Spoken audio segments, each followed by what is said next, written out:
ರಶ್ಮಿನ್ ಕರ್ಕೊಂಡು ಬನ್ನಿ.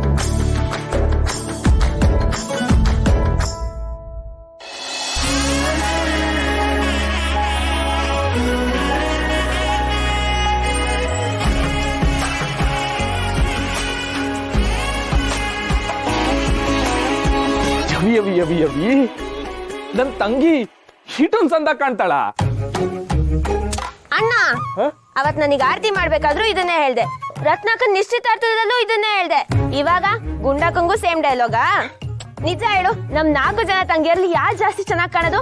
ಯಾರು ಅಲ್ಲ. ಅಂದ್ರೆ ಇಡೀ ಮಾರಿಗುಡಿನಲ್ಲೇ ಚೆನ್ನಾಗಿ ಕಾಣೋದು ಶಿವಣ್ಣನ ತಂಗಿರು. ರಶ್ಮಿ ಕೂತ್ಕೋ, ಪೂಜೆ ಮಾಡು.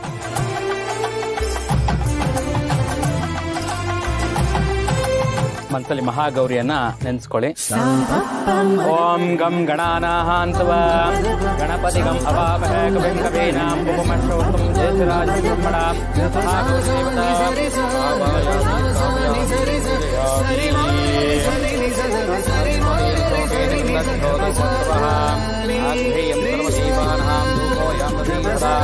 ಕರ್ಪೂರಗೌರಂ ಕರುಣಾವತಾರಂ ಸಂಸಾರಸಾರಂ ಭುಜಗೇಂದ್ರಹಾರಂ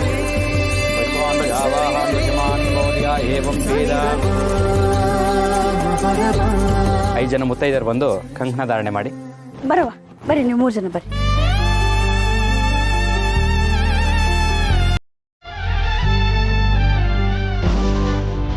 ಓಂ ತದೇವ ಲಗ್ನಂ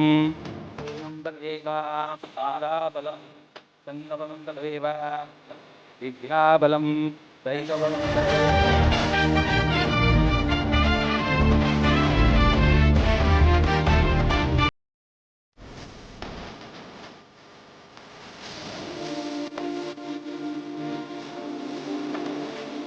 ಕಂಕಣ ಕಟ್ಸಿದ್ಮೇಲೆ ನಮ್ ರಶ್ಮಿಗೆ ಕಡೆ ಜಾಸ್ತಿ ಆಯ್ತು. ನಮ್ ದೃಷ್ಟಿನೇ ತಾಕತ್ತೆ. ನಮ್ ಗುರುಗೆ ಜಾಸ್ತಿನೇ ದೃಷ್ಟಿ ತಾಗೈತಿ ಬಿಡೋದ್ಕೆ. ಹಾಗಾದ್ರೆ 2 ಕೈಲಿ ದೃಷ್ಟಿ ತೆಗೆದ್ರೆ ಸಾಕಾಗಲ್ಲ, 4 ಕೈಲಿ ದೃಷ್ಟಿ ತೆಗಿಬೇಕು. ಪಾರು, ಈಗ 4 ಇರೋರ್ನ ಎಲ್ಲಿಂದ ಕರ್ಕೊಂಡ್ ಬರುಮಾ? ಇಲ್ಲಿಂದ.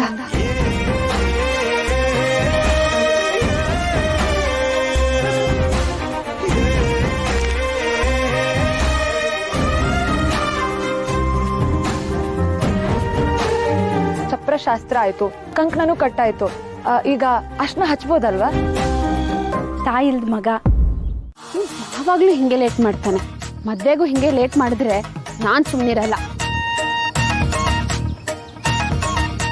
Hi baby. ಲೋ, ನಾನು ಇಷ್ಟು ಟೆನ್ಷನ್ ಅಲ್ಲಿ ಕಾಯ್ತಾ ನಿಂತಿದ್ರೆ ಯಾಕೋ ಇಷ್ಟು ಲೇಟ್ ಆಗಿ ಬರ್ತಿದ್ಯಾ? ಅದು ಕೆಲಸ ಆಯ್ತು ಬೇಬಿ. ಅದ್ ಸರಿ, ಪ್ರತಿ ಸಲ ಲೇಟ್ ಆಗಿ ಬಂದು ಸಾರಿ ಕೇಳುವಾಗ ಚಾಕ್ಲೇಟ್ ತರ್ತಿದ್ದೆ, ಇವತ್ತೇನು ಕಡಲೆಬೇಳೆ ತಂದಿದ್ಯಾ? ಏತು ಇದು ನಿಂಗಲ್ಲ ಕಣಮ್ಮಿ, ಅದು ಆ ಡುಮ್ಮಿ ರಶ್ಮಿದು ಮದ್ವೆ ಶಾಸ್ತ್ರಗಳು ನಡೀತೈತೆ.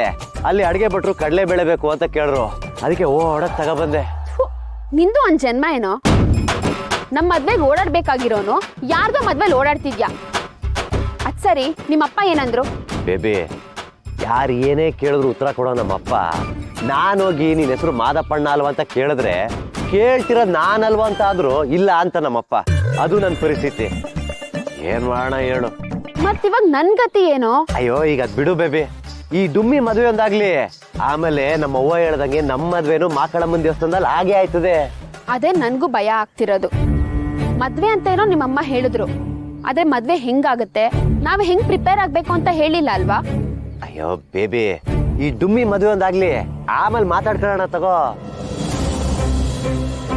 ಒಂದ್ ಕೆಲ್ಸ ಮಾಡೋಣ, ರಶ್ಮಿ ನನ್ಗೂ ಫ್ರೆಂಡು, ನಾನು ಮದ್ವೆಗ್ ಬರ್ತೀನಿ. ಅಲ್ಲೇ ಕೂತ್ಕೊಂಡು ನಾನು, ನೀನು, ಅತ್ತೆ 3 ಜನನು ಮದ್ವೆ ಪ್ಲಾನ್ ಮಾಡೋಣ. ಆ ಡುಮ್ಮಿ ಮದ್ವೆಗೆ ಬರಕ್ ಹೋಗ್ಬೇಡ, ಆಮೇಲೆ ಯಾರನ್ನ ನೋಡಿ ಅಡ್ವರ್ಟ್ ಆದ್ರೆ ಕಷ್ಟ. ಮದ್ವೆ ಎಲ್ಲ ಆದ್ಮೇಲೆ ನಾನೇ ಸಿಗ್ತೀನಿ. ಸರಿ, ಹಾಗಾದ್ರೆ ಒಂದ್ ಮಾತ್ ಹೇಳ್ತೀನಿ, ನೆನ್ಪಿಟ್ಕೊ. ನಾನ್ ಪ್ರೀತಿ ಪಡ್ಕೊಂಡ್ರೆ ಪಿಂಕಿ, ಕಳ್ಕೊಂಡ್ರೆ ಬೆಂಕಿ. ನಾನ್ ಹಚ್ಚೋ ಬೆಂಕಿ ಹೇಗಿರುತ್ತೆ ಅಂತ ಅಂದ್ರೆ ಗೊತ್ತಮ್ಮ, ಫೈರ್ ಇಂಜಿನ್ ಬಂದ್ರು ಆರ್ಸಕ್ಕಾಗಲ್ಲ. ನೋಡ್ತೀನ, ಮೊದ್ಲೇ ಹುಚ್ಚಿ ನಾನು. ನನಗ್ ಕೈ ಕೊಟ್ಟು ನಿನ್ನ ಅದ್ಯಾವಳ್ಳೆ ಕಟ್ಕೊಂಡ್ರು ನಿನ್ ಜೀವನನ ನರಕ ಮಾಡ್ತೀನಿ. ನಿನ್ ಜೊತೆ ಅವಳು ಯಾರೇ ಮದ್ವೆ ಆಗಿರ್ಲಿ, ಅವಳ ಜೀವನನು ಸರ್ವನಾಶ ಮಾಡ್ತೀನಿ. ಮರಿಬೇಡ. ಏ ಅಲ್ಲೆಲ್ಲ ಹೋಗ್ಬೇಡ ಬೇಬಿ ನೀನು. ನಾನು ಇಲ್ವಾ? ನಮ್ಮವ್ವ ಮಾತು ಕೊಟ್ಬೇಕು ಹಿಂಗೆ ಆಡ್ತಿದ್ಯಲ್ಲ ನೀನು. ಈ ಡುಮ್ಮಿ ಮದುವೆ ಒಂದು ಆಗ್ಲಿ, ಆಮೇಲೆ ನಮ್ಮ ಮದುವೆನೂ ಹಾಗೆ ಆಯ್ತದೆ. ಆಮೇಲೆ ನಾವಿಬ್ರು ಎಲ್ಲೆಲ್ಲ ಹನಿಮೂನ್ಗೆ ಹೋಗೋದ, ಏನೇನು ಮಾಡೋದು ಅಂತ ಪ್ಲಾನ್ ಮಾಡ್ತಾ ಇರೋ ಅಷ್ಟ್ರಲ್ಲಿ ನಮ್ಮ ಮುಹೂರ್ತನೂ ಹತ್ರ ಬಂದ್ಬಿಡುತ್ತೆ. ಪೋಲಿ ನೀನು.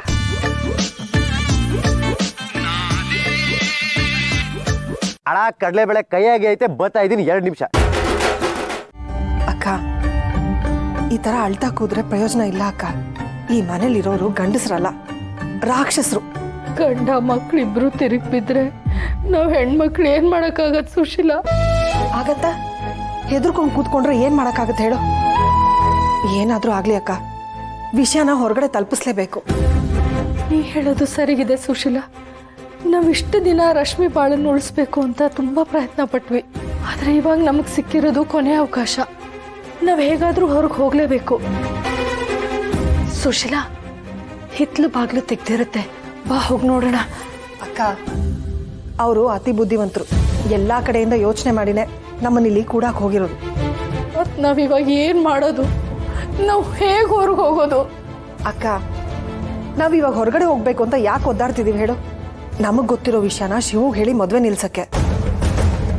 ಕಡೆ ಪಕ್ಷ ಮನೇಲಿ ಇತ್ಕೊಂಡಾದ್ರೂ ವಿಷಯನ ಹೇಳ್ಬೋದಲ್ವಾ? ಹೇಗ್ ಹೇಳೋದು ಸುಶೀಲಾ? ಆಚೆ ಕಡೆ ಯಾರಿದ್ದಾರೆ? ಕೆಲ್ಸದವ್ರೆಲ್ರನ್ನೂ ಇವ್ರು ಕಳಿಸ್ಬಿಟ್ಟಿದಾರಲ್ಲ. ಆದ್ರೂ ಆಚೆ ಹೋಗಿ ಕೂಗಿದ್ರೆ ಯಾರಾದ್ರೂ ಬರ್ತಾರೆ, ವಿಷಯ ಅವ್ರಿಗೆ ತಲುಪಿಸ್ಬೋದು. ಒಂದ್ ಕೆಲಸ ಮಾಡೋಣ, ಕಿಟಕಿಯಿಂದ ಹೊರಗೆ ನೋಡೋಣ. ಯಾರಾದ್ರೂ ಸಿಕ್ಕಿದ್ರೆ ಅವ್ರಿಗೆಲ್ಲ ವಿಷಯ ತಿಳಿಸೋಣ. ಒಟ್ನಲ್ಲಿ ನಮ್ಮ ರಶ್ಮಿ ಬಾಳು ಸರಿ ಹೋದ್ರೆ ಸಾಕು.